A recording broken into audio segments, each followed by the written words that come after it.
Plutôt.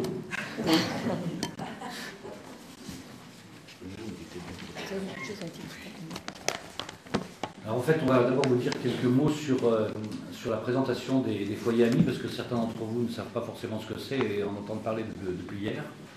Donc les foyers amis, c'est un mouvement de laïcs engagé auprès de la famille missionnaire de Notre-Dame, partageant le charisme de la communauté, qui est l'éducation des cœurs. Pour nous, parents, notre premier devoir d'État étant l'éducation de nos enfants, le Père d'Orme parlait même d'une passion de l'éducation. Les foyers amis, c'est une forme d'oblature unique en son genre dans l'Église, car notre engagement se fait à deux. Il n'y a pas d'autre exemple dans l'Église d'oblature à deux. C'est un engagement en ménage dans le prolongement de notre sacrement de mariage. L'objectif, c'est la poursuite de la sainteté conjugale, en prenant comme moyen la prière, les sacrements, le directoire qui est notre règle de vie, qui a été donc rédigé par le Père d'Orme, et des choix de vie dans la fidélité au magistère.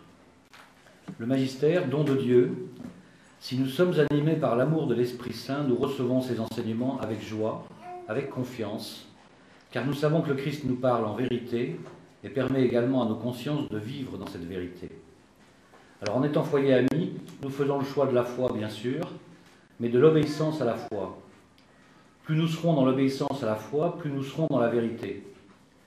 Pour cela, nous avons bien sûr besoin de l'aide et du soutien de la communauté, nous unissant et nous imprégnant de son charisme, de l'éducation des cœurs, dans nos familles, dans la fidélité à tout ce que Jésus nous a enseigné. Lui qui est le chemin, la vérité et la vie, dans la fidélité au magistère, aux enseignements de l'Église, qui est la servante de cette vérité. En choisissant de nous engager dans les foyers amis et de nous former avec la famille missionnaire, de nous soutenir avec les autres foyers amis, nous faisons le choix d'être toujours dans cette recherche de vérité. Plus nous nous rapprochons de la vérité, plus nous nous rapprochons de Jésus. En fait, c'est le Père d'Orme qui a toujours voulu ce mouvement de foyer amis. Alors, on va d'abord essayer, dans un premier temps, de vous faire partager avec vous le trésor qu'il nous a laissé, en quelques mots, et que nous vivons dans la communauté, auprès de la communauté, dans ce choix de vivre la vérité, de notre engagement dans le mariage, vivifié par notre engagement dans les foyers amis. Et ensuite, on vous donnera quelques exemples de choix de vérité vécus par les foyers amis, sachant que certains d'entre eux vous ont déjà été exposés par les auteurs en direct. Alors tout d'abord, pour parler en vérité de la vérité, nous voulons commencer par mettre une chose au clair, c'est la différence, et ça on insiste énormément sur la différence qu'il faut faire entre les personnes et les actes. Alors c'est vrai que dans tout ce que nous allons pouvoir dire, certains de nos propos pourront blesser, et voilà, nous demanderons infiniment pardon. Nous ne voulons pas blesser qui que ce soit, chacun porte des souffrances, chacun a vécu un passé, mais il faut aussi dire les choses en vérité et dire voilà, quels sont les actes mauvais, les actes. Il faut pouvoir dire en vérité tel acte est mauvais, tel choix de vie est mauvais. Ce n'est pas un jugement de la personne. Par exemple, nous rêvons tous ici, enfin on peut l'espérer, que la loi de l'avortement soit abolie, que de tuer cette loi, c'est pas pour autant que nous portons le moindre jugement sur les femmes qui ont avorté et au contraire qui ont avorté. Nous savons à quel point il faut au contraire une très très grande compassion, parce que bien souvent, voilà, tous ces actes mauvais ont été souvent malheureusement le résultat d'une vie de décision de la société. Trop souvent, lorsque nous prenons position contre des actes mauvais, les personnes en face de nous prennent cela pour une attaque de la personne, pour une attaque personnelle. D'où les réflexions habituelles et qu'on entend trop souvent: manque de charité, intolérance, jugement. Et là, quand les personnes jugent de cette façon, il faut faire attention à ne pas tomber dans le sentimentalisme. Pour ne pas faire de peine, on ne dit rien et on accepte tout. C'est aussi à cause de ce sentimentalisme qui est souvent involontairement une fausse charité, parce que la vérité est cachée, que nous tombons dans le relativisme. Par exemple, si nous allons voir un directeur d'école, parce que tous les directeurs d'école ne sont pas comme Hervé, et que voilà, bon, ce qui peut arriver, c'est un exemple parmi tant d'autres que tout le monde peut avoir dans ses écoles, et voilà, qui nous est arrivé aussi. Le professeur de SVT, enfin de biologie, là, donne des conseils à ses élèves sur la pose du préservatif. Donc évidemment, on y va, Et puis voilà, alors on explique au directeur qu'on ne peut pas accepter. Le directeur va dire, mais vous savez, ce professeur a plein de bonnes intentions, il est très gentil, il a un très bon enseignement, peut-être. On lui reproche rien en tant que personne, mais n'empêche que la façon d'enseigner, l'acte qu'il pose en tant qu'enseignant, de montrer des images, de montrer des images, de donner des conseils sur la pose du préservatif, est un acte très très grave. C'est un acte mauvais, même si le professeur au demeurant est très gentil, je ne l'empêche pas. Mais nous avons en tant que parents le droit et le devoir de dire non.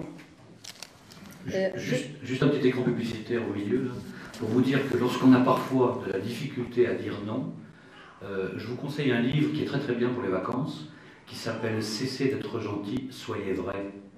Ça aide à dire non tout en gardant la relation à l'autre. « Cessez d'être gentil, soyez vrai », c'est écrit par un Belge, M. Hansenbourg, oui, bah oui, personne n'est parfait, A-N-2-S-E-M-B-O-U-R-G.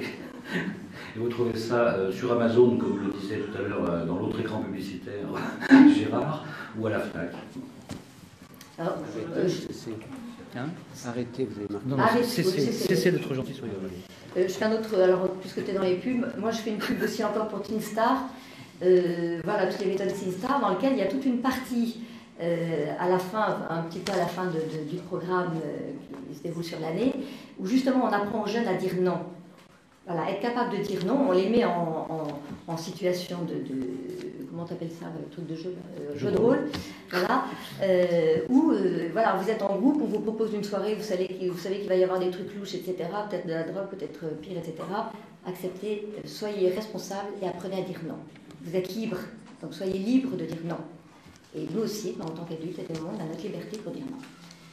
Donc voilà, donc le but de le but de notre engagement dans les foyers amis étant la poursuite de la sainteté conjugale, le choix premier que nous faisons dans la vérité est le respect du sacrement de mariage, dans la chasteté du temps des fiançailles et l'indissolubilité du mariage.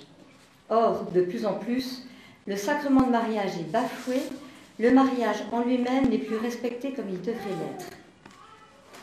Le père d'Orme, qui avait un très grand respect pour la vie conjugale, voyait les faiblesses du monde actuel et nous rappelait, je cite, que la nature humaine étant blessée par le péché originel, l'amour humain, ou plus précisément l'amour des hommes pour les femmes et réciproquement, est une grande misère.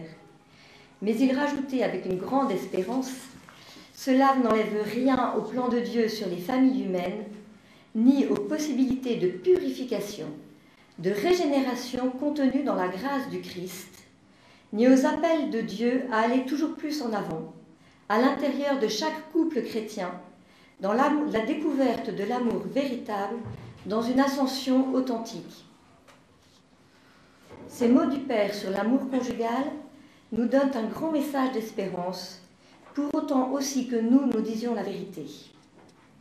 Nous avons donc le devoir de dire, à temps et à contre-temps, cette vérité sur l'institution divine qu'est le mariage, sa dignité de sacrement et l'indissolubilité du lien conjugal. Alors effectivement, on doit réagir de plus en plus face à ces mots terribles que sont le mariage à l'essai, l'union libre, le divorce qui dans bien des cas est suivi d'un remariage, le remariage voulant dire au sens de l'Église adultère. Et pour reprendre le titre du deuxième chapitre de Veritatis Splendor, nous pouvons reprendre les mots de saint Paul aux Romains, ne vous modelez pas sur le monde présent, ce qui est également un des thèmes de cette encyclique.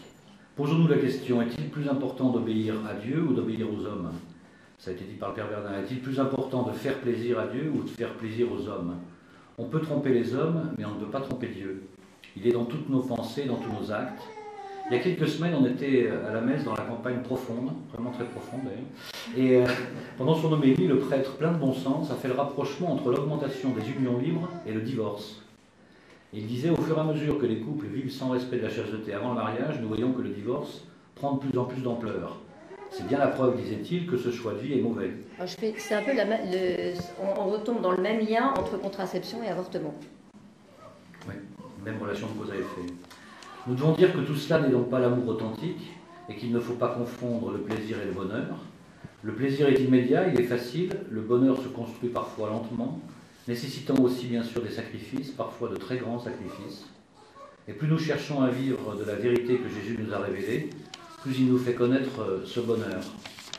Nous recommandons toujours et inlassablement la lecture de l'encyclique de Pie XI, Casti Connubii, deuxième écran publicitaire, dont nous vous donnons un petit extrait. Alors, ça date de 1930, mais c'est extrêmement actuel. De toute façon, les encycliques, c'est toujours actuel. À tous les avantages de l'indissolubilité du mariage correspondent autant de dommages de l'autre côté. Dommages très pernicieux, tant pour les individus que pour la société humaine tout entière. Les divorces sont la source d'autant de maux que l'indissolubilité conjugale apporte avec elle de bienfaits. Fin de citation. Nous rappelons que, bien que cela ne soit pas un jugement de personne, encore une fois, mais uniquement des actes, nous conseillons vraiment à tous les jeunes qui se préparent au mariage de lire cette encyclique. C'est une véritable exhortation à la beauté du mariage et à son indissolubilité. Il nous faut rappeler ces vérités sur l'engagement du mariage, car c'est dans cette vérité que nous vivons au quotidien notre sacrement et que nous transmettons également à nos enfants la valeur de cet engagement et donc du sacrement.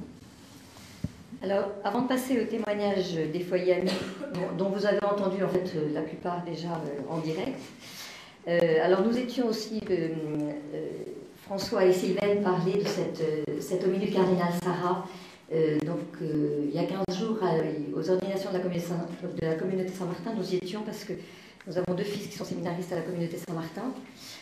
Donc notre aîné va être ordonné pour la communauté au mois d'octobre. Nous avons un fils marié, donc quand même nos enfants croient au mariage.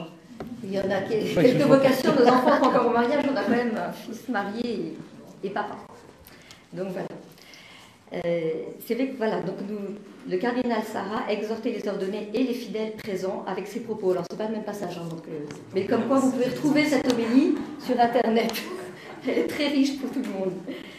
Si nous avons peur de proclamer la vérité de l'Évangile, si nous avons honte de dénoncer les déviations graves dans le domaine de la morale, si nous nous accommodons à ce monde de relâchement des mœurs et du relativisme religieux et éthique, si nous avons peur de dénoncer énergiquement les lois abominables sur la nouvelle éthique mondiale, sur le mariage, la famille sous toutes ses formes, l'avortement, loi en totale opposition aux lois de la nature et de Dieu, et que les nations et les cultures occidentales promeuvent et imposent grâce aux masses médias et à leur puissance économique, alors les paroles prophétiques d'Ézéchiel tomberont sur nous comme un grave reproche divin. Vous n'avez pas fortifié les brebis chétives, soigné celles qui étaient malades, pensé celles qui étaient blessées. Vous n'avez pas ramené celles qui s'égaraient, cherché celles qui étaient perdues, mais vous les avez gouvernées avec violence et dureté. Alors, on a déjà entendu beaucoup de choses sur la vérité. Annoncer la vérité, c'est parfois, on l'a dit, avoir peur des réactions, et c'est bien légitime. Et ce sont surtout des croix. Annoncer la vérité, c'est parfois une croix. On est tous dans l'ensemble, tous plus ou moins engagés dans des écoles, dans les écoles de nos enfants, dans les AFC, dans les paroisses, dans le scoutisme, mais également dans nos activités professionnelles, que l'on soit identifié comme chrétien ou pas selon les opportunités que nous laisse notre fonction.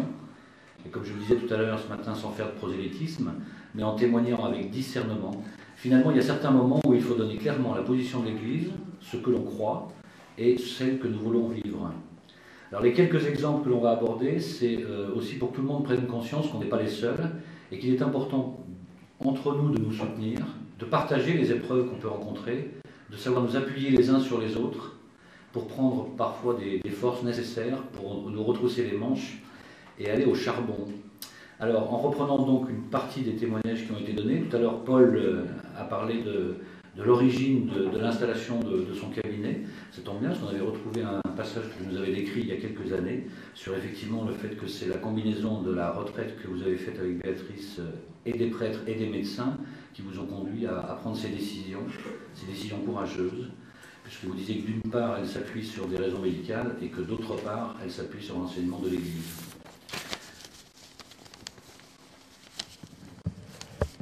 À l'inverse, beaucoup de mamans, soit dans les foyers même autour de nous, ont été confrontées effectivement après une maternité au médecin qui dit « bon, maintenant, ça va, contraception ». Les pressions, et une maman disait justement, les pressions contre la vie sont très fortes dans notre société. Aussi, quand après un accouchement, on est en plus fatigué, etc., on vous propose une contraception, parfois de façon insistante, et s'entendre dire quand on refuse « Ah, vous avez envie de revenir », on a parfois l'impression d'être pris pour des irresponsables. Plusieurs mamans ont été confrontées aussi à la proposition de l'amniosynthèse, en fonction de nos âges, etc. Et puis bon, voilà, là, je vous lis le témoignage d'une maman, enfin voilà. À quoi bon procéder à un prélèvement, sachant que de toute façon, la trisomie est incurable et qu'il existe un risque avéré d'atteinte au fœtus durant ce prélèvement. Il nous a alors fallu signer cette décharge, ce qui est toujours une démarche pénible, car à l'inévitable angoisse et crainte de supposer que l'enfant qu'on porte est handicapé, s'ajoute la pression institutionnelle et l'immense sentiment d'abandon de la part de ceux qui devraient précisément nous appuyer et nous protéger. Autre témoignage par rapport à l'amniosynthèse. Ce fut la lutte pour refuser l'amniosynthèse. Le médecin rappelant et voulant absolument nous revoir, car il ne comprenait pas pourquoi nous ne voulions pas de cet examen. Tout cela parce que les mesures de notre bébé ne rentraient pas dans un tableau. Nous lui avons assuré que quoi qu'il arrive, nous ne lui intenterions pas de procès, que nous voulions bien lui signer une décharge. Il ne voulait rien entendre, persuadé qu'il nous rendait service en prenant à notre place une décision si grave. Nous avons fini par changer de médecin et de clinique. Alors, autre chose, après la naissance d'un de leurs enfants, un foyer touché par la souffrance de la stérilité, suite à une péritonite de la jeune maman, nous témoigne, persuadé que malgré la souffrance, Dieu tirerait un bien de cette épreuve, nous n'avons jamais désiré recourir à une insémination artificielle. Abandonnés à la volonté de Dieu, nous avons pu retrouver la paix et la joie. Pour revenir au thème qui a été abordé sur les écoles, on a tous quasiment eu certaines difficultés dans nos écoles, notamment, encore une fois, tant pis pour eux, avec les profs de SVT. Mais nous n'avons rien contre eux en particulier, mais c'est vrai que les programmes de l'éducation nationale sur la transmission, ou plutôt la non-transmission de la vie, nous obligent à leur rappeler régulièrement quelques vérités de l'enseignement de l'Église. Et c'est vrai que parfois il faut du courage et la prière des uns et des autres pour oser faire la démarche. Les directeurs ne savent pas toujours ce qui se passe pendant leur cours. En voilà un exemple. Quelqu'un qui était dans le foyer ami qui témoigne. On a rencontré le directeur d'établissement, le directeur du collège en même temps. On a été très heureux de cette rencontre, même si tout ne changera pas d'un coup de baguette magique. Mais ils nous ont quand même écoutés avec attention, ont compris nos préoccupations. Ils n'avaient évidemment pas regardé de près le manuel de SVT en question et étaient eux-mêmes effondrés devant les illustrations choquantes, les questions posées, le renvoi au site internet, entre guillemets, pourri. Donc ça veut dire qu'on a également, en tant que parents, le devoir de les informer eux-mêmes sur les outils qui sont ceux qu'ils communiquent à leurs enseignants. C'est quand même le monde à l'envers, mais c'est comme ça. Pour d'autres, suite à des rencontres avec un directeur, c'est lui qui a demandé à une mère de famille de suivre une formation Teen Star pour l'animer au collège. On a aussi un directeur que vous avez entendu hier, Hervé, qui veut donner un enseignement fidèle à sa vérité dans son établissement, et qui pour autant, parce que ça il ne vous l'a pas dit, alors nous on vous le dit, subit régulièrement des attaques qui sont parfois extrêmement violentes. Donc c'est vrai que ça a un lien aussi avec le martyr, même si lui il n'est pas encore béatifié, mais c'est une question de jour. Et puis maintenant, il va falloir tous qu'on aille au charbon, parce que vous avez également l'arrivée de la théorie du gender dans tous les livres, et ça on en a déjà parlé, mais là il va falloir qu'on se mette tous ensemble. On prend rendez-vous avec le directeur. Là. Alors il y a aussi la nécessité de dire la vérité face à des personnes qui vivent en situation irrégulière, donc on en a aussi pas mal parlé depuis le début du week-end, surtout dans les cas où cela engage donc notre conscience et l'éducation que nous voulons donner à nos enfants, parce qu'on parle de situation irrégulière, il faut jamais oublier qu'effectivement, tout ce que nous pouvons accepter sert d'exemple à des enfants plus jeunes. Nous devons dire la vérité par rapport aux actes, aux situations, et nous continuons à insister sur le fait que nous ne jugeons pas les personnes. Malheureusement, il est très difficile dans notre société si relativiste de faire comprendre aux gens que l'on n'accepte pas telle action ou tel style de vie. On va reprendre un témoignage de parents que vous avez un petit peu entendu. Refuser de participer à l'égarement de nos enfants en ayant le courage, et ça on peut insister en disant que c'est héroïque, de dire non à certaines de leurs demandes qui pourraient laisser entendre que nous consentons aux situations. Accepter la croix, aux heures particulièrement, je cite, aux heures particulièrement éprouvantes, nous nous sommes agenouillés ensemble pour un chemin de croix et nous avons eu la grâce de toujours tenir et de prendre du champ par rapport à notre affectivité malmenée. L'épreuve peut avoir une longue, très longue durée. C'est dans l'abandon à la vie spirituelle que nous gardons notre équilibre. Je cite encore, avoir l'humilité d'accepter de se sentir seul, condamné, jugé, dénoncé. L'annonce de la vérité ne nous a pas fait perdre nos enfants, mais nous les a attachés plus sûrement dans la confiance et l'amour. Seulement, il nous a fallu beaucoup de larmes, de persévérance, d'abandon et de temps. Une citation. Et puis on va finir, bon, il n'est pas là, mais on va finir quand même en parlant de Pierre-Olivier Ardouin, qui, avec le soutien d'Annabelle, on n'entend pas beaucoup parce qu'on entend surtout Pierre-Olivier, mais qui était un soutien extraordinaire pour Pierre-Olivier, qui nous avait alerté avec son livre La bioéthique et l'embryon sur le Téléthon. Et Pierre-Olivier, quand il a alerté justement un petit peu sur ce qui se passait dans les dons du Téléthon, a eu des souffrances terribles après dans tout ce qu'il a eu à vivre. Là aussi, c'était vraiment une période de martyre, vraiment pour eux. Et maintenant, bon, vous savez qu'on peut suivre partout sur Liberté Politique, sur beaucoup de blogs, etc. Tout ce que Pierre-Olivier peut écrire, et qui, voilà, Pierre-Olivier qui nous tient toujours informés et éclairés en vérité sur tout ce qui concerne la bioéthique. Tu coupes une seconde, s'il te plaît. Alors justement, pour conclure, nous pouvons penser à cet évangile de Saint-Luc au chapitre 12, 49-53. Vous savez, c'est un évangile qui est un petit peu dur, qui démarre par « Je suis venu apporter un feu sur la terre », avec le Christ qui parle des conflits familiaux qu'il peut y avoir. Et je voulais vous partager le commentaire du père Yannick Bonnet sur cet évangile.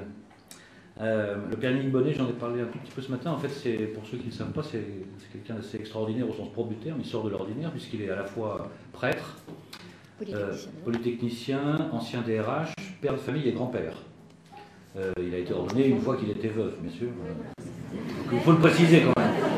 En fait, c'est pour dire qu'il a écrit d'abord de très nombreux livres sur l'éducation, que c'est quelqu'un qui a une vie que l'on peut qualifier de pleine et entière, et qui, au travers des expériences qu'il a vécues aussi bien en tant que DRH dans la région Rhône-Alpes qu'en tant que père de famille, grand-père et prêtre, et époux bien sûr, a beaucoup de lucidité sur les événements. Et dans une homélie qu'il faisait sur cet évangile, il disait, et c'est parfaitement adapté au thème de la session, « Renoncer à la passion de la vérité, occulter toutes les questions qui fâchent, adopter l'esprit du monde pour ne pas se faire d'ennemis, refuser l'affrontement avec le mensonge distillé par le prince de ce monde, c'est tout simplement de la non-assistance à personne en danger. » C'est tout simplement de la non-assistance à personne en danger. Et c'est le contraire de l'amour authentique. Et c'est justement dans la famille, le lieu privilégié par le Seigneur pour l'exercice de cet amour authentique, qu'il faut avoir le plus de courage d'aborder les questions qui divisent notre société, sur lesquelles l'Église s'est prononcée sans aucune ambiguïté, qu'elles touchent l'économie, la politique, la vie sexuelle, le divorce, l'avortement, etc. La paix véritable passe par le combat pour la vérité. Et je rajouterai juste un mot, là j'ai fini de le citer, pour dire que le courage qu'on est un certain nombre ici à avoir évoqué dans nos différents témoignages, je vous en propose une définition assez simple, qui serait faire ce que l'on a à faire, dire ce que l'on a à dire, mais sans perdre la relation. Et ces derniers mots, là, sans perdre la relation, sont vraiment les plus importants, parce que c'est ce qui permet de rester en lien avec les personnes, avec la charité. Voilà, merci.